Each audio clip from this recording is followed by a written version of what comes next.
होता है और जब बाजार गिरता है तो अक्सर लोग पैनिक में आ जाते हैं और वहां गलती होने के चांसेस और बढ़ जाते हैं।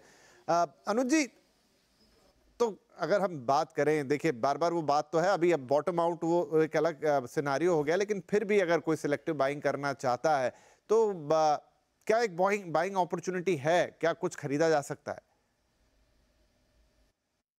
Is this a buying opportunity? देखिए, डिपेंड करता है आप किस स्टॉक में हैं।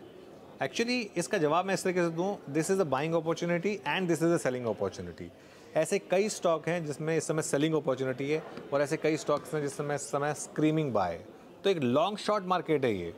आप कई स्टॉक्स को लॉन्ग करेंगे इस मार्केट में, कई स्टॉक्स को शॉर्ट करेंगे। लॉन्ग कहाँ करेंगे? लॉन्ग वहाँ करेंगे जहाँ रिलेटिव स्ट्रेंथ है, जहाँ अर्निंग्स का कंफर्ट है, जहाँ सेंटीमेंट स्ट्रांग है। शॉर्ट कहाँ करेंगे? फैंसी स्टॉक्स में, हर रैली पर, जहाँ पर बिना अर्निंग्स के नैरेटिव बेचे गए थे, वहाँ पर आप हर लेवल पे शॉर्ट करेंगे या हर रैली पर शॉर्ट करेंगे। ये मेरा सिंपल जवाब होगा।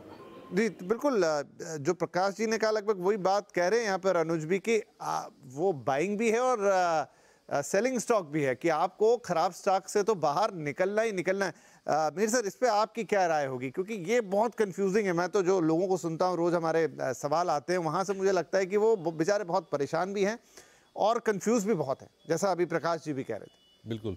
तो आई थिंक जो प्रकाश और अनुज ने कहा बिल्कुल सही कहा है। वो दिवाली में जैसे होता है ना, जो एक घर की फ्रेश पेंटिंग होती है, सफाई होती है, तो ऐसे मार्केट में ये सफाई करना ज़रूरी होता है एंड डिस्पैशनेटली कॉल लेके आगे बढ़ना ज़रूरी होता है। और जैसे प्रकाश ने कहा ना कि टिपिकली इन्वेस्टर्स जब आते हैं जब दर्द होता है, तो और पहले से बताते नहीं कि क्या खाया था कल, तो अब आप पोर्टफोलियो में देख रहे हैं कि भाई ये लाशें पड़ी हुई हैं तो उसका क्या किया जाए। तो वो I think it's very important कि ये डिसिप्लिन रखा जाए और क्वालिटी फिल्टर्स है या तो डिवर्सिफिकेशन है, रिस्क मैनेजमेंट है, वो सब के जो लेसन्स जो लर्न किए हैं उनको अभी फ्यूचर में याद करके काम किया जाए। तो सर कैसे देखेंगे, मतलब ब्लू चिप स्टॉक है मेरे पास तो उसको मैं रख के ही चलूं, कुछ मिड कैप्स हैं, हो सकता है उसमें भी कुछ के फंडामेंटल्स बहुत अच्छे हों, आगे चल के अच्छा परफॉर्म करें तो उनको रख लूं, वो डिसीजन मैं कैसे लूंगा? एक दो स्टॉक है लोग पूछ लेते हैं, लेकिन कई लोगों के पास काफ़ी सारे स्टॉक होते हैं। अच्छा, एक और बात है, एक एक्स स्टॉक के लिए आपने कहाँ खरीदा, आपके लिए सलाह अलग होगी, मैंने किस लेवल पे और कहाँ खरीदा, कितना खरीदा, मेरे लिए सलाह अलग होगी। कई बार लोग उसमें भी मिक्स कर देते हैं। करेक्ट। तो देखिए इसमें क्या है कि from my point of view सलाह दोनों के लिए सेम होनी चाहिए। Cost price does not matter, क्योंकि कॉस्ट प्राइस से एक एंकरिंग बायस बन जाती है और एक loss aversion is a big bias. हमें तो आज के भाव में ये valuation given the current fundamentals सही है कि नहीं वो देखना है। जैसे हम म्यूचुअल फंड में एनएवी रोज की रोज कैलकुलेट करते हैं, तो कल के भाव से मुझे आज को क्या मतलब है, क्योंकि कल की एनएवी तो पब्लिश हो चुकी है, जिसको जो एनएवी पे एंट्री एग्जिट करनी थी वो कर ली। आज जो स्टॉक प्राइस मूवमेंट होगी उसके हिसाब से आज की एनएवी पब्लिश होगी। तो उसी तरह से कॉस्ट को आई थिंक, अभी टैक्स प्लानिंग पर्पज अलग बात है, लेकिन मैं अगर इन्वेस्टमेंट डिसीजन बाय और सेल की बात करूं तो कॉस्ट को हमें इग्नोर करना चाहिए और ग्राउंड अप स्टॉक को एनालाइज करना चाहिए। ठीक है पंकज साहब, अब देखिए अगर हम बात करें अपने डोमेस्टिक मार्केट की और यहाँ की इकोनॉमिक कंडीशन की, तो इंटरेस्ट रेट का एक साइकिल कट डाउन का शुरू हो गया। महंगाई जिस पे सबसे ज़्यादा फोकस आरबीआई करता है, वहाँ पर भी अभी तो रिलेटिवली जो आंकड़े हैं वो थोड़े राहत वाले हैं। आगे ग्रोथ का अनुमान भी थोड़ा थोड़ा ऑप्टिमिस्टिक ही है। तो क्या ये सारी चीज़ें अब जो वर्स्ट है वो पीछे छूटा और आगे जो एक ऑप्टिमिस्टिक आउटलुक बना रही हैं आपके हिसाब से? देखो विपिन भाई, ऐसा लग रहा है कि आई थिंक जो एक डार्क टनल है, I think we are closer to the end, I think not very far away from the light. और पर उसमें अभी कितना समय लग जाएगा, समय in the sense in terms of months, क्या एक क्वार्टर की बात है, 2 क्वार्टर की बात है, उसमें अभी कितनी और चर्निंग होनी है, स्मॉल मिड कैप में कितनी और डिस्ट्रक्शन होनी है, आई थिंक काफी सारे प्रश्न चिन्ह है। और जैसा मैंने कहा कि मैं अपने आप को शायद दोहरा रहा हूं, एक सबसे बड़ा प्रश्न चिन्ह है कि कहां पर रुपये की स्टेबिलिटी आएगी। मेरा ये मानना है कि करेंसी एक बहुत बड़ा फैक्टर होता है। करेंसी में जो ट्रेडिंग होती है, जो समीकरण होता है, I think that dictates what is happening in other से in capital market, commodity market. और जो अब उसके अलावा अगर हम देखें कि कुछ एक अगर हम if we try to search for the positivity, हमने काफ़ी नेगेटिविटी की बात कर ली है।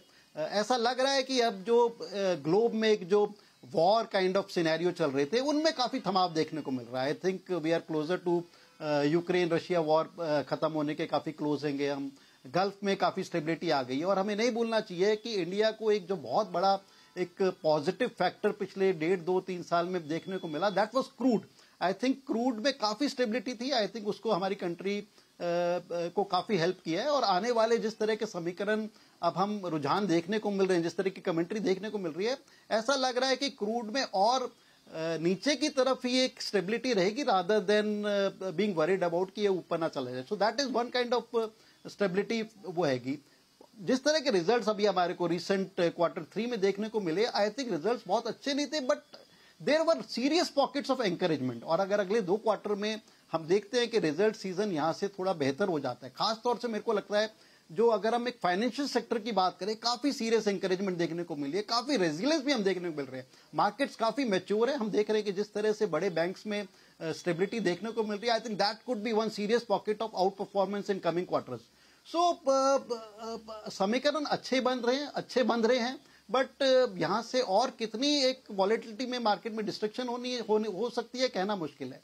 तो मेरा ये मानना है क्वालिटी स्टॉक्स, क्वालिटी प्रोडक्ट के साथ बने रहिए, सिलेक्टिवली उसमें बाइंग करिए और जो खराब क्वालिटी स्टॉक्स है उनसे बाहर आइए। आई think that is the only Mantra you can have and it's just a matter of time, it's not very far away kind of thing कि मार्केट दोबारा से एक शॉर्ट टर्म प्लेटू बना के एक यू टर्न लेती है और सेक्टर्स और स्टॉक्स थोड़े से बदल जाएंगे, but broadly I think from current kind of levels chances are very serious for making decent profits, strong profits rather than losing more money।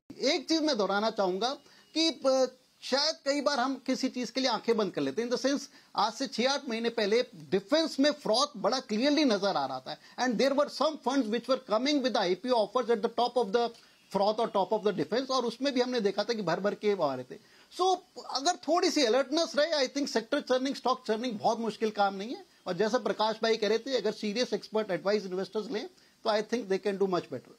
ठीक है, छोटा ब्रेक ले लेते हैं और वो सीरियस एक्सपर्ट एडवाइस ही कि फिर आप कौन से स्टॉक्स देख सकते हैं, कौन से सेक्टर्स देख सकते हैं, किस हिसाब से एक अपॉर्चुनिटी बाइंग कर सकते हैं, वो पूरी बातचीत करेंगे इस छोटे से ब्रेक के बाद।